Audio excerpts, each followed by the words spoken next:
नमस्ते दोस्तों, मैं डॉक्टर ममता सिंघल, सहायक आचार्य समाजशास्त्र। आज मैं जो टॉपिक पढ़ाने जा रही हूँ उस टॉपिक का नाम है सामाजिक अनुसंधान के चरण, स्टेप ऑफ सोशल रिसर्च। पूर्व के चैप्टर में मैंने आपको सामाजिक अनुसंधान का अर्थ और प्रकृति के बारे में बता दिया गया था। सामाजिक अनुसंधान की प्रकृति वैज्ञानिक है क्योंकि इसमें वैज्ञानिक पद्धति का उपयोग किया जाता है। शोध का मुख्य लक्ष्य वैज्ञानिक निष्कर्षों की प्राप्ति, सामान्यीकरण तथा नियमों का प्रतिपादन करना है। इस लक्ष्य की पूर्ति हेतु वैज्ञानिक पद्धति का सहारा लेना है। इस पद्धति के कई चरण हैं जिनसे होकर शोधकर्ता को गुजरना पड़ता है। सत्य तक पहुंचने के लिए इसके अतिरिक्त कोई लघु मार्ग नहीं है। शोध की सफलता इस बात पर निर्भर करती है कि शोधकर्ता सुनिश्चित और सुव्यवस्थित रूप से वैज्ञानिक विधि के चरणों को ध्यान में रखता हुआ आगे बढ़े। सामाजिक शोध में प्रारंभ से अंत तक सुनिश्चित ढंग से कार्य किया जाता है। इसमें एक निश्चित क्रम से एक चरण से दूसरे चरण में और दूसरे से तीसरे चरण में अर्थात क्रमानुसार विभिन्न चरणों से होता हुआ आगे बढ़ा जाता है। सामाजिक शोध के चरणों में के संबंध में विभिन्न विद्वानों में कुछ मतभेद अवश्य है, परंतु मूलतः इसके चरण एक ही है। इतना अवश्य है कि शोधकर्ता अपने अध्ययन में किन चरणों का उपयोग करेगा और किस क्रम में करेगा, यह शोध की प्रकृति पर निर्भर करता है। सामाजिक शोध के निम्न चरण हैं। फर्स्ट चरण, समस्या का चुनाव। सामाजिक शोध का यह प्रथम चरण अत्यंत महत्वपूर्ण है। कोई भी अध्ययन कार्य उस समय तक प्रारंभ नहीं किया जा सकता जब तक कि विषय या समस्या का चुनाव नहीं कर लिया जाता। विषय या चुनाव करते समय हमें निम्न बातों का ध्यान रखना चाहिए, जैसे विषय ऐसा होना चाहिए जिसको समझने की शोधकर्ता एवं स्वयं की योग्यता हो और जिससे संबंधित शोध कार्य एक निश्चित अवधि में पूरा किया जा सके। अध्ययन किए जाने वाले विषय से संबंधित यदि कोई अन्य शोध उपलब्ध नहीं हो तो विषय का क्षेत्र बहुत अधिक व्यापक नहीं होना चाहिए। इस बात का भी ध्यान रखा जाना चाहिए कि उपलब्ध प्रविधियों की सहायता से विषय का अध्ययन या शोध कार्य किया जा सकता है या नहीं। उस विषय या समस्या के चुनाव से सामाजिक शोध के माध्यम से वैज्ञानिक निष्कर्ष निकाले जा सकेंगे या नहीं। कहने का तात्पर्य किसी ऐसे विषय का चुनाव नहीं कर लेना चाहिए जिसके अध्ययन के लिए वैज्ञानिक प्रविधियाँ उपलब्ध नहीं हो, जिसके लिए वैज्ञानिक एवं प्रमाणिक तथ्य एकत्रित करना संभव नहीं हो तथा जिसकी सामाजिक शोध की दृष्टि से कोई उपयोगिता नहीं हो।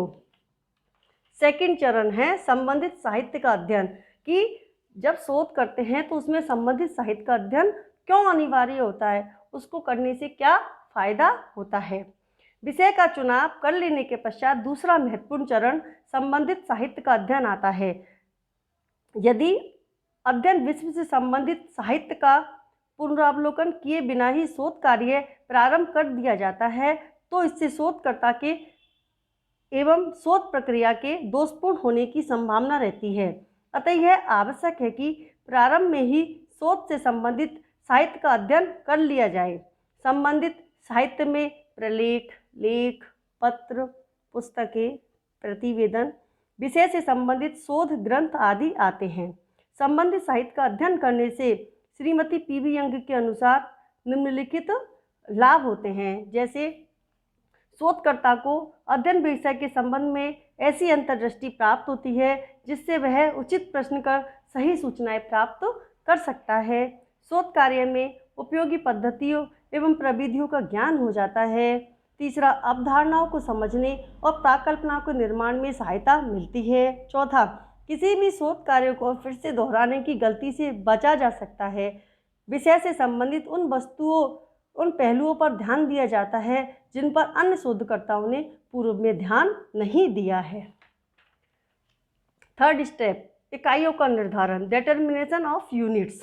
सामाजिक शोध का एक अन्य प्रमुख चरण शोध से संबंधित इकाइयों का निर्धारण और इन इकाइयों को स्पष्टतः परिभाषित करना है।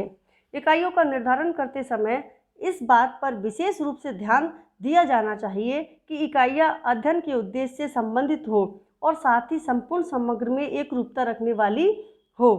इकाइयाँ ऐसी हो सकती है जो अत्यंत सरल और मालूम पड़े, जैसे निर्धन, कृषक, श्रमिक, मकान, बेकारी, शिक्षित, शहरी, ग्रामीण आदि। फोर्थ, प्राकल्पना का निर्माण। शोधकर्ता अपनी अध्ययन समस्या के प्राथमिक ज्ञान के आधार पर एक ऐसा सामान्य निष्कर्ष बनाता है जो शोध का आधार बनता है। प्राकल्पना एक ऐसा सामान्य निष्कर्ष है जिसे सही नहीं मान लिया जाता, वास्तविक तथ्यों के आधार पर उसका पुष्टिकरण किया जाता है, अर्थात यह पता लगाया जाता है कि वह सत्य है या असत्य। प्राकल्पना सत्य भी हो सकती है, असत्य भी हो सकती है।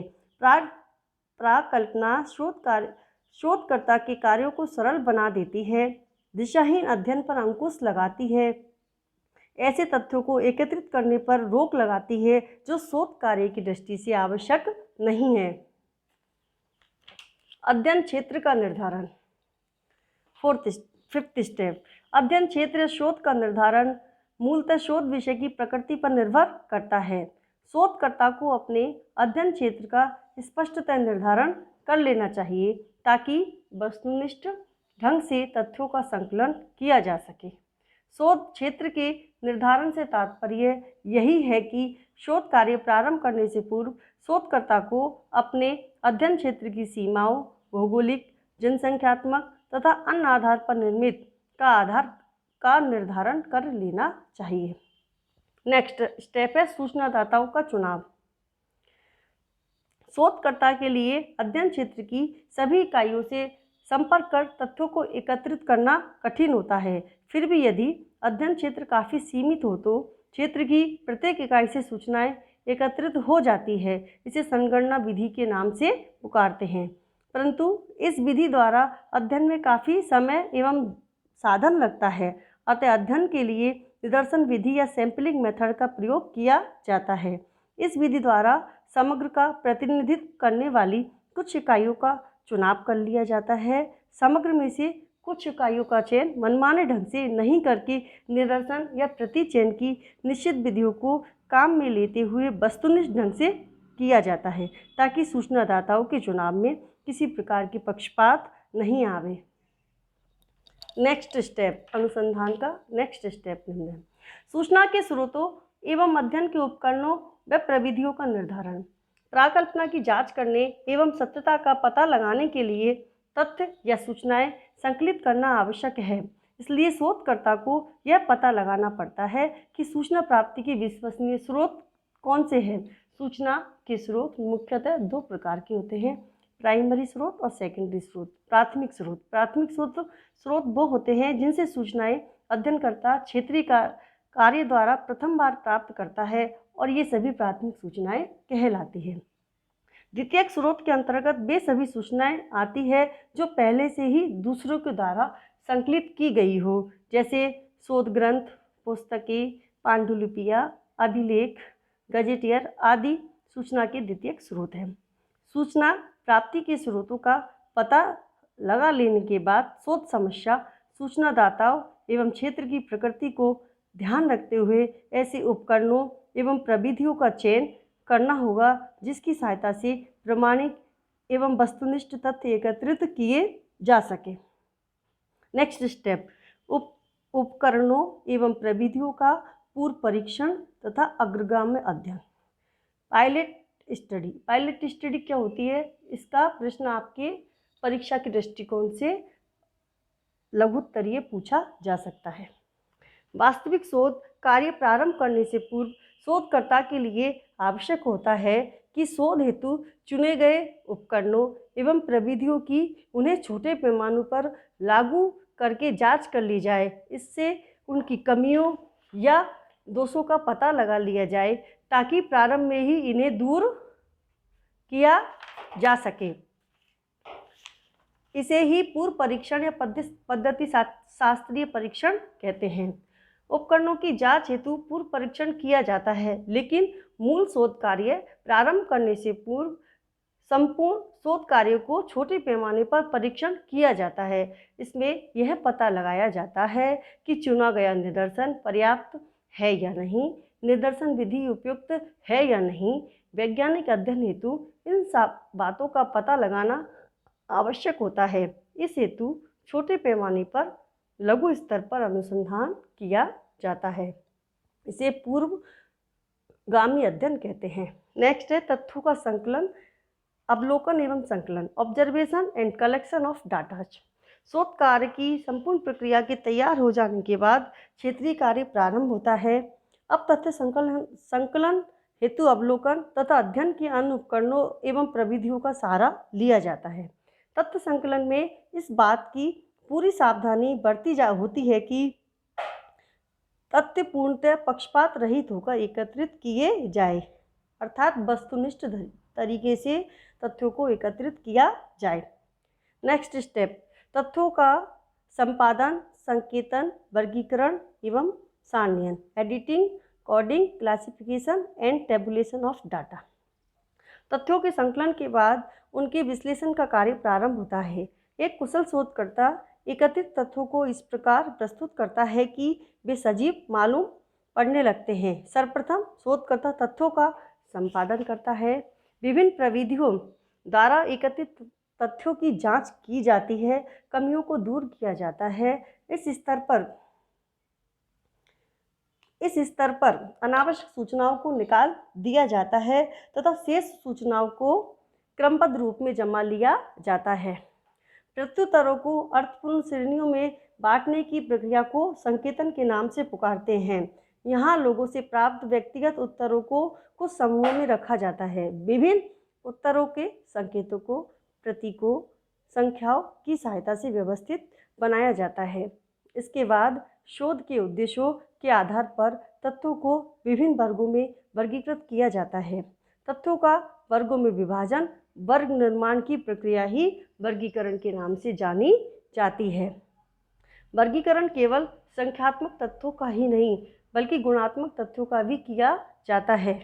वर्गीकरण के आधार पर विभिन्न घटनाओं, दशाओं या अवस्थाओं की तुलना की जाती है और उनके सहसंबंधों का पता लगाया जाता है।